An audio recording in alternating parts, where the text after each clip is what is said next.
1, 2, 3. Dah. Assalamualaikum warahmatullahi wabarakatuh. Waalaikumsalam warahmatullahi wabarakatuh.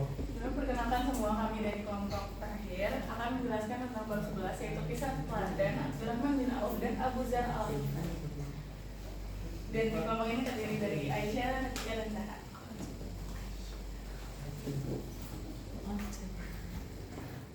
Jadi yang pertama ada Abdurrahman bin Auf.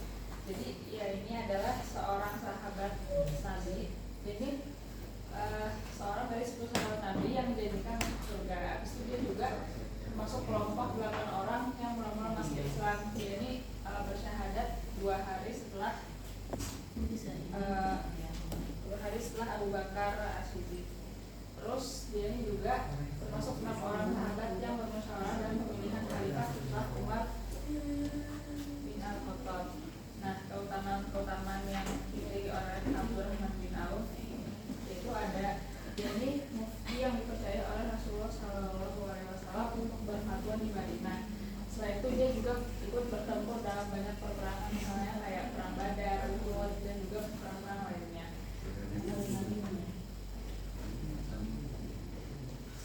Nah, terus dia juga pernah saat Rasulullah itu sedang berpidato untuk menyemangati kaum muslimin untuk berinfak di jalan Allah.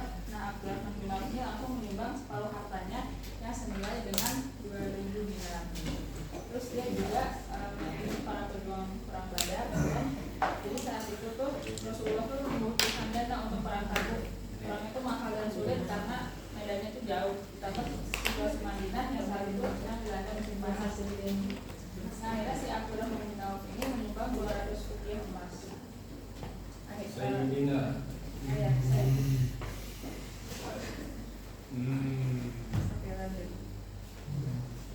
Nah, Abdurrahman bin Sayyidina.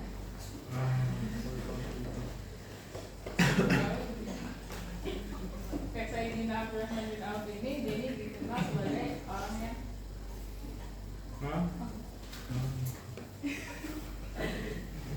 Nah, selanjutnya ini ada teladan dari Sayyidina Abdurrahman bin Auf. Jadi Sayyidina Abdurrahman bin Auf ini di Madinah sangat makmur. Barang apa saja yang ia pegang waktu itu, barang apa saja yang ia jadikan modal perdagangan pasti itu akan menguntungkan dirinya. Namun dari setiap usaha yang dilakukan itu ditujukan semata untuk mencapai ridho Allah Subhanahu Wa Taala dan bekal untuk di akhirat kelak. Ini ada bentuk beberapa kedermawanan Abdurrahman bin Auf. Yang pertama itu ada menjual tanah seharga 40.000 dinar. Kemudian hasilnya itu ia bagikan kepada keluarga Bani Zuhrah, istri Nabi Muhammad SAW dan kaum fakir miskin. Dan yang kedua itu menyerahkan 500 ekor kuda untuk perlengkapan bala tentara Islam. Dan yang terakhir itu mewariskan 50.000 dinar di jalan Allah dan 400 dinar untuk setiap orang yang ikut perang Badar dan masih hidup.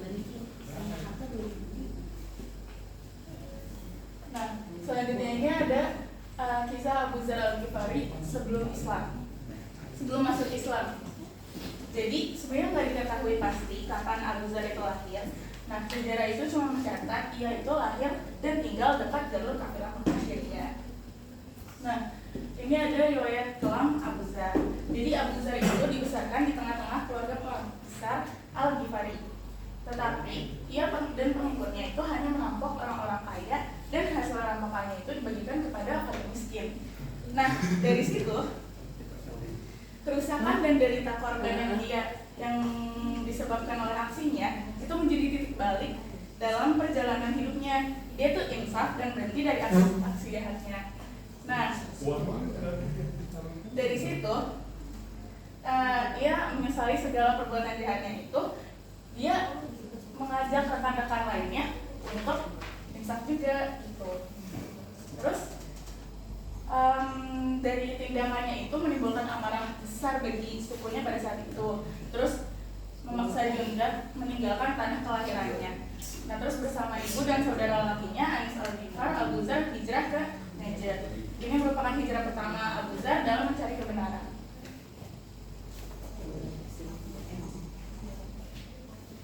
kita lanjut ke bagaimana kisah Abu Dzar masuk Islam. Berawal dari cerita Anas Al-Ghifari, di mana beliau itu sepulang dari Makkah, kemudian bertemu dengan kemudian dia bercerita kepada Abu Dzar bahwa dia bertemu dengan seorang nabi, yakni Nabi Muhammad yang memiliki ajaran yang sama dengan apa yang Abu Dzar terapkan, yaitu untuk mewajibkan orang kaya memberikan sebagian hartanya kepada fakir miskin dan mengecam orang yang tidak peduli dengan kaum lemah seperti anak yatim dan fakir miskin. Kemudian setelah mendengar cerita itu, kemudian Abu Dzar pergi menuju Makkah dan mengucapkan kalimat syahadat di dekat Ka'bah.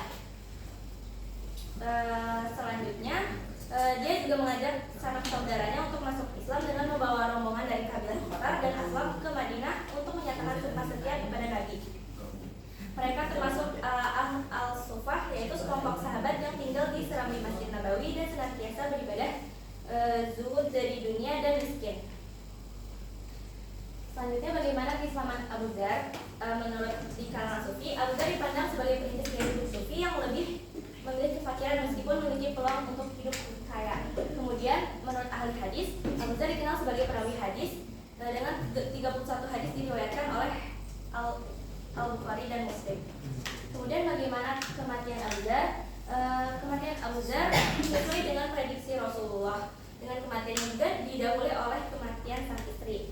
Sebelum Abu Dzar meninggal, juga dia meninggalkan pesan kepada anaknya untuk menghampiri orang Irak di atas bukit agar mengurusi penguburannya serta tidak ingin dikafani dengan kain yang dibeli oleh upah pegawai pemerintah. Lalu kita juga bisa melihat bagaimana Abu Dzar menyayangi kaum mustad'afun atau kaum yang lemah, seperti yang sebelum masuk Islam tadi sudah disampaikan oleh Zara. Kemudian setelah masuk Islam juga dia memberikan hadiah, dia menolak sebidang tanah sebagai hadiah dari bantuannya menaklukkan Mesir, dan dia lebih memilih untuk tinggal di Hijaz dibanding menerima sebidang tanah tersebut. Kemudian bagaimana keteguhan Abu Dzar dalam membela kaum lemah? Dalam pendirian Baitul Mal, dia tidak sepakat atas pendirian Baitul Mal tersebut karena untuk menghindari perampasan harta kaum miskin dan kembali untuk harta untuk Allah. Kemudian dalam pembangunan Istana Muawiyah, dia juga berpesan kalau engkau membangun istana dengan hartamu itu berlebih-lebihan. Kalau engkau membangun dengan harta rakyat, engkau berkhianat.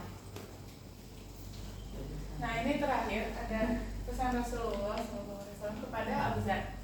Nah, yang pertama itu perbanyaklah ucapan la haula wala quwwata illa billah. Yang kedua, lihatlah orang-orang yang lebih rendah dalam hal materi dan penghidupan. Yang ketiga, berani berkata benar meskipun pahit. Yang keempat itu tidak meminta-minta. Kelima, tidak takut celaan ketika berdakwah di jalan Allah.